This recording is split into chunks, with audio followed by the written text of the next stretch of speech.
Around about 9th or 10th, Stuart, something like that. Way down, way down. That's Wilkinson, 4.829. He was up with that leading group, the Yorkshire athlete, wasn't he, for some time. But then once the supple pace was imparted into the race, of course, they found themselves wanting. But it's down to 4 now, and Humphrey's back in 4th place. Good run by Ryan McLeod, I have to say. That he's running well here, coming off the indoor circuits to run this race. Well, and again, we come back to what a difference a fortnight makes, because of those that are featuring in this race, only Mike Skinner made any impact on the podium at the English Championships at Alton Towers with 2nd place. And he looks to be going well. He went through a little bit of a bad patch, but he's got back in the group. He needs to, because it's a big gap of no man's land back to, I think it was Derek Hawkins, or he may have been, no, it's still Derek Hawkins back there in 5th place, but he's very, very isolated. So you need to hang on in here, even if it means 4th rather than a medal. Well, you talk about those not competing in the National. Andy Vernon didn't either, to my recollection. Tom Humphries didn't. Skinner did, as you mentioned. He was 2nd, of course. Ryan McLeod didn't either, I don't think. Or did he? Yes, he did, didn't he?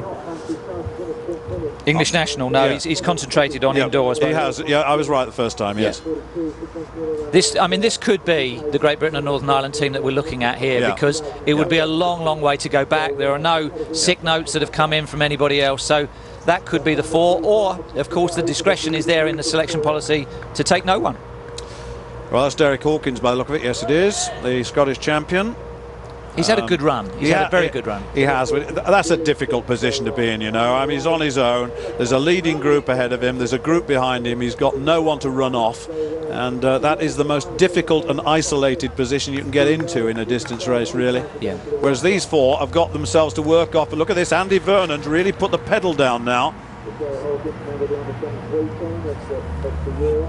Well, this is further down. These are the journeymen, but they have all been selected by their counties. It's a tough race. They're giving it their all, and some of them won't score in the 6 or the 9 to score, but they're doing a job, and this is probably their final cross country of the season, and hats off to all of them.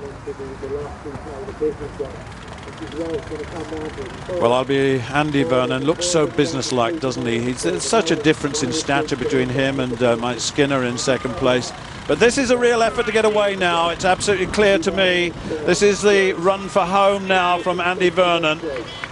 We weren't totally convinced that he was in that sort of form. We expected him to be there or thereabouts, and early on in the race we perhaps had a few question marks, but my goodness me, he's away, isn't he? He's leading the McCain Challenge as well over the 4-event programme. He's done well over the previous 3. Heads the rankings, and now he has the opportunity to do to the rest what Mo Farah did to him last year. Yeah, and it looks as though Ryan McLeod is going through a bad patch at the back of that group. He's got the track speed, but we're now into the 30th minute of racing, and he's finding this heavy going. He needs to hang in there, because he could still be leading the North East counties to something special. That's Ryan McLeod going through there in 4th place. Not sure if he will seek World Championship cross-country selection. I think he's nothing to lose by doing so if the selectors decide they'll take all of these 4, but he's come to the season from a very different sort of angle, especially for indoor 3000s.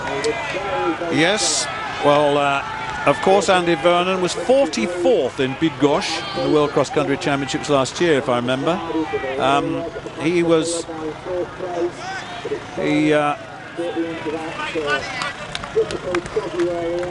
He really is going away from this field very, very nicely indeed.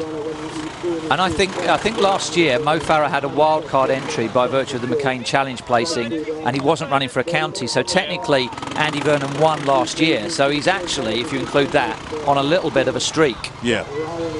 Tom Humphries was running out of that mud just off the shot now. I just happened to see Humphries, who really was starting to move out of that mud quite well. I just wonder whether he'll get another lease of life. Let's see what the margin of advantage is. It looks significant though, doesn't it? Oh, and Skinner's come back with Humphries. They were both really working hard. So it's going to be between those 3, I think, with Ryan McLeod, unless he's having gone through a bad patch, can get himself back in. Athletes do go through bad patches, and then they feel good again, and then they've got another lease of life, and they get back into the race. But the 2 athletes in 2nd and 3rd, I think they're now running for 2nd and 3rd, quite frankly, because Andy Vernon has got away. We're looking for somewhere around about 35 minutes on this course, probably a bit more than that, 36 probably, for Andy Vernon. Well, he's coached by Nick Anderson, who's still a runner himself, having been a very good runner, but predominantly known as a coach. And he did something nasty to his Achilles tendon, I think, during the week, which means that he's travelled up here by train in a plaster cast. So he can get Andy Vernon to sign that if he becomes UK champion for the train ride home.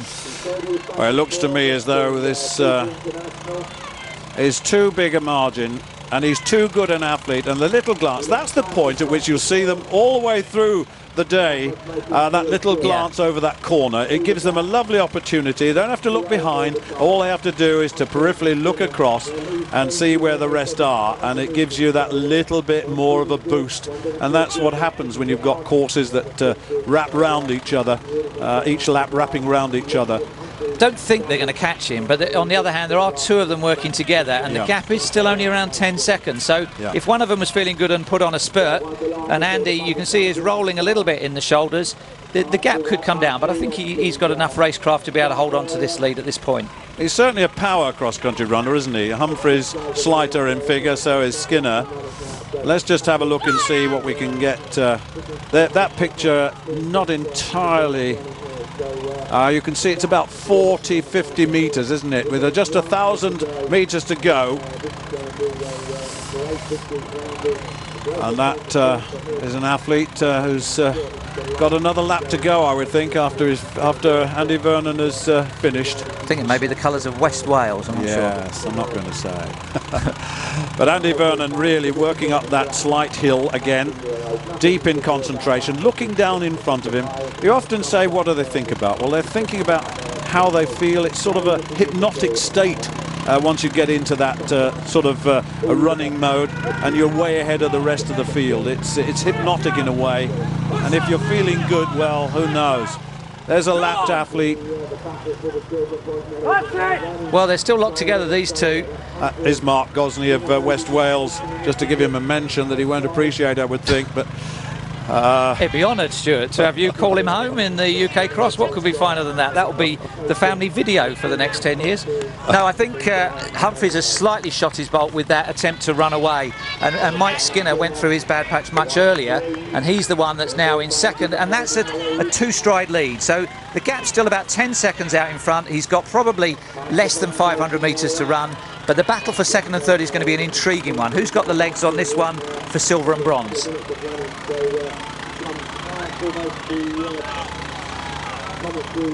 Big crowd all day, the tented village at the far end of the course.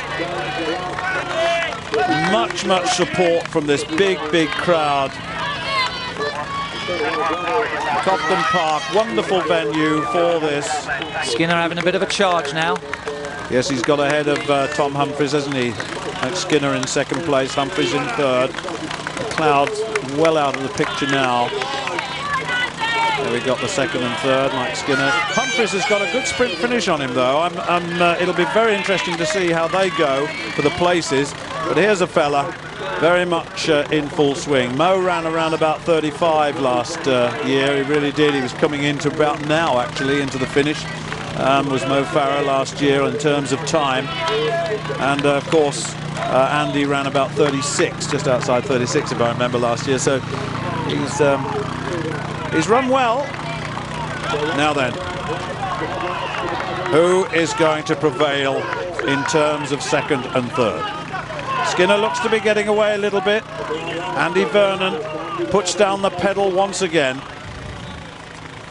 and moves himself down towards the turn into the finish. And the big crowd now will move across from here as he turns round the corner to see him go back the other way. Much appreciation then for this young fella. Look at him now. Andy Vernon coming down of Hampshire to the finish. Wonderful run and quite quick. It's quicker than he ran last year. Andy Vernon is there. Mike Skinner is coming through into second place. And in third place is Tom Humphries. A resurgence of his form, certainly, over the years. And what a good run it was, and a good race between those three. They eventually got away from the rest of the field. They certainly did. Ryan McLeod coming in very, very quickly indeed to take 4th place.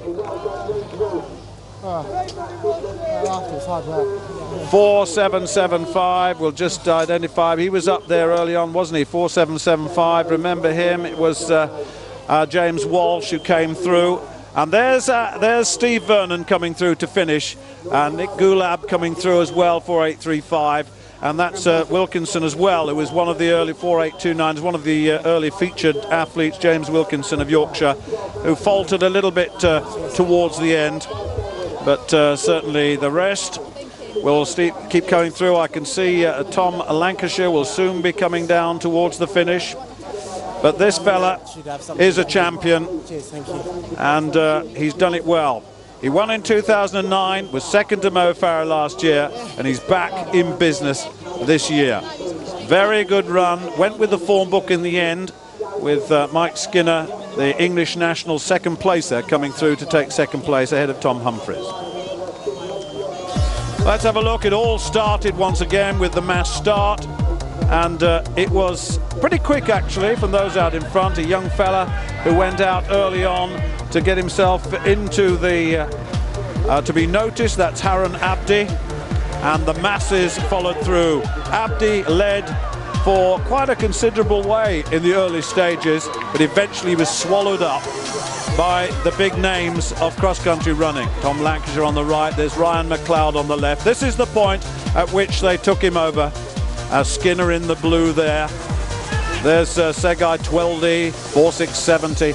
Tom Humphries, Ryan McLeod took it over. Humphries led for some considerable way. Derek Hawkins in the blue.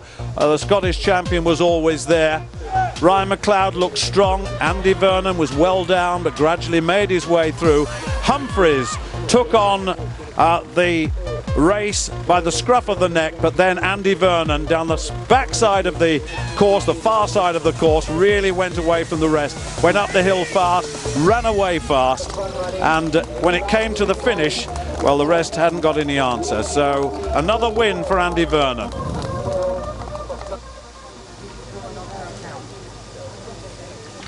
Well, congratulations to Andy Vernon. Fine win there, fast time. He made that big break with 2 kilometres to go, and well, we expected a competitive race. It certainly was. There's the result: Andy Vernon winning, Mike Skinner in second position, and Tom Humphries in third. And I'm delighted to say that Mark Richardson has now caught up with our winner, Andy Vernon. And I can only begin to imagine how satisfying and perhaps how tiring that performance was. Yeah, it was both satisfying and very painful at the end. The last hill coming up before you turn to go into the finish is not nice after the kind of winding hill you've got before that. So yeah, it was good. I'm pleased that I won, and yeah, painful as well. And you're developing a nice habit of winning, so that must be really boosting your confidence. Yeah, it's always nice to win. It's kind of what we do it for. Sorry. And yeah, you don't always win, but it's nice when you do win. Yeah, and as the race developed, I guess there was a pack of 4, and then you broke away. And I'm just wondering, how pleased are you with your depth of strength at the moment? Yeah, very pleased. I've been doing a lot of hard running, a lot of miles in my legs over the past few months. Sort of big sessions. So yeah, when you got 12k of cross country running, it's good to have that in you. Well, I think the smile says it all. Andy, congratulations, well done. Thank you.